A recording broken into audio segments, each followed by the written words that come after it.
नहीं, देखिए, जनपद के जब इनिशियल रिजल्ट आए थे, जनपद ग्राम पंचायत सरपंचों का जब चुनाव हुआ था, सारे मीडिया चैनल सब जगह यही था कि कांग्रेस समर्थित लोगों की ज्यादा बहुमत आई है, हमें काफी अच्छी सफलता मिली है। और भारतीय जनता पार्टी बड़ी अच्छी तरह से बाखूबी इन सब में माहिर है कि कैसे वो सही परिणाम को अपने फेवर में झूठा ला देती है। वो सत्ता का दुरुपयोग चाहे हो, चाहे किसी तरह से, उनको एन केन प्रकारेण कोई भी भारतीय जनता पार्टी को आम जनता की कोई चिंता नहीं है, इस देश और प्रदेश की कोई चिंता नहीं, सिर्फ वो रिजल्ट पे काम करती है। उसको सत्ता में बने रहने के लिए किसी भी हद तक जा सकती है, और वही उन्होंने किया।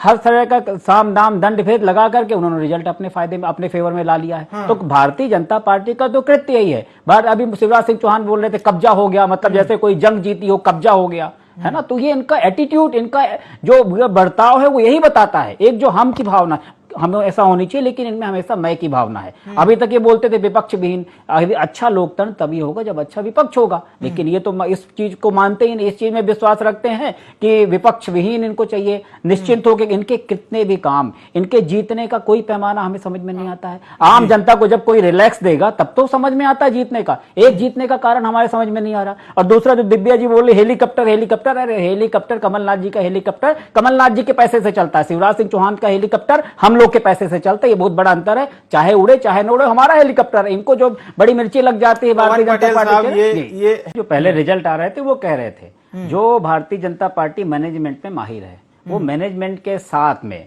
जनता के जो निर्णय होते हैं उनको कैसे अपने पक्ष में परिवर्तन करना भारतीय जनता पार्टी को अच्छी तरह से आता है। अभी देवदत्त जी ने दो तीन चीजें बोली, जैसे बात में उन्होंने ओबीसी का बोला, तो मेरा जस्ट ये है कि जब ये नगर निगम चुनाव हारे, पूरी नगर निगम में थी, जब ये हार गए तो भी मिठाई खिला रहे थे, एक साइकोलॉजिकल वो दिखाने के लिए कि हम जीत रहे हैं। ठीक, अभी जी हमेशा इस टाइप ओबीसी का आरक्षण खत्म कर दिया, फिर भी एक दूसरे को मिठाई खिलाए, क्योंकि मैनेजमेंट में माहिर हैं। ये कोई भी मौका छोड़ना ही नहीं देना चाहते, चाहे जनता के हित में हो चाहे जनता के, उसको अपने पक्ष में भुनाने में बड़े अच्छी तरह से माहिर हैं। जनता को कोई रिलैक्स दिया नहीं, हर तरफ जीत का जश्न। अभी दिव्या जी बोल रही थी, आम जनता को क्या संदेश दिया?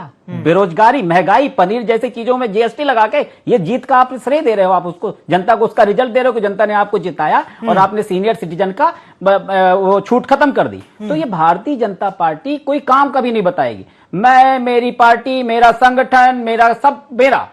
आप सत्ता में हो ये भूल जाते हैं कि आपको जनता के लिए, रिलैक्स के लिए क्या किया आपने। ऐसे कौन सा ताबड़तोड़ ला दिया आपने, क्या कर दिया कि ऐसे आप जीत रहे हो? क्या एक तो चीज समझ में आए? अभी 10 दिन पहले आपने पनीर में टैक्स लगा दिया। नरेंद्र मोदी जी जो जो बातों को बोल के आए थे सब झूठ बोल रहे हैं। पेट्रोल में पहले रेट बढ़ता था, शिवराज सिंह चौहान साइकिल लेके निकल जाते थे, गैस सिलेंडर लेके इनकी स्मृति ईरानी करती। सब चीज में झूठ, सब चीज में फरेब। एक चीज नहीं है जो जिसमें काबिल रहे हो, जिसमें काबिज रहे हो, जो बोल के आप 2014 में आए, एक कोई बात बता दीजिए जिसमें काबिज रहे हो। लेकिन नहीं, फिर भी हम बेरोजगारी बढ़ाते जाएंगे फिर भी हम जीतेंगे, हम महंगाई बढ़ाते जाएंगे फिर भी हम जीतेंगे, हम जो वादे करेंगे उनको पूरा नहीं करेंगे फिर भी हम जीतेंगे। तो बड़ी बढ़िया तानाशाही है भैया कि हम कुछ भी नहीं करेंगे जनता के हित में फिर भी हम जीतेंगे। तो हमारा बात, हमारी कांग्रेस पार्टी का जो है, हमारी कांग्रेस पार्टी संविधान के दायरे में रह के आम जनता, गरीब मजदूर की भावनाओं की कदर करते हुए काम करती रहेगी। हम रिजल्ट की परवाह नहीं करते हैं। हमारा कोई ऐसा नहीं रहता कि हमको रिजल्ट चाहिए, चाहे हम किसानों को मार दें, जो नौजवानों को मार दें, कुछ भी कर दें। तो ये बेसिक अंतर है कांग्रेस और भाजपा में। ये खुश हो ले, रिजल्ट के कारण खुश हो ले, मैनेजमेंट से जो जितना कर सकते करें, लेकिन एक न एक दिन आएगा जिस दिन इस देश और प्रदेश की जनता संविधान पर विश्वास रखेगी और इनको ताबड़तोड़ जवाब देगी।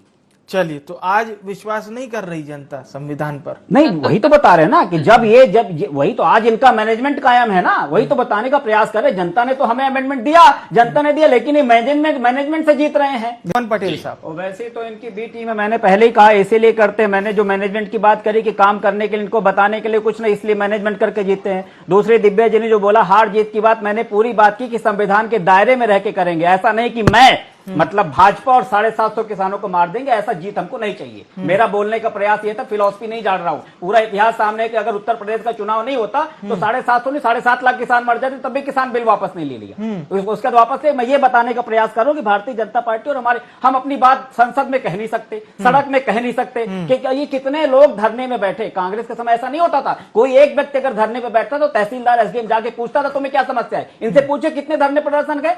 डीपीआई के सामने 3 महीने से बैठे हुए, कोई इनका भारतीय जनता पार्टी का कोई बंदा नहीं गया पूछने के लिए। पड़े रहो, मरते रहो, हम तो हम हैं, हम जीत रहे हैं, तुम पड़े रहो। अरे तमाशा मचा हुआ यार कि कुछ चीज का बताइए ना, कितने लोग कितने धरना प्रदर्शन के बाद गए इन लोगों ने, किसको नियुक्त किया इन्होंने? दिव्या जी, मैं फिर वही आपसे कह रही हूँ कि आप, I will come back to the same thing, कि आप अब विलाप कर रहे हैं, आप फिर आरोप लगा रहे हैं, क्या प्रत्यारोप दिव्या लगा जी, रहे आप हैं। तो बस वही बिलाप कर रहे हैं, सुनिए, क्या बताएं। हाँ, बस मेरा आपसे ये कहना है कि आपकी बातों में यदि दम है तो तो आप जवाब तो जाइए, दीजिए ना, बताइए। आप तो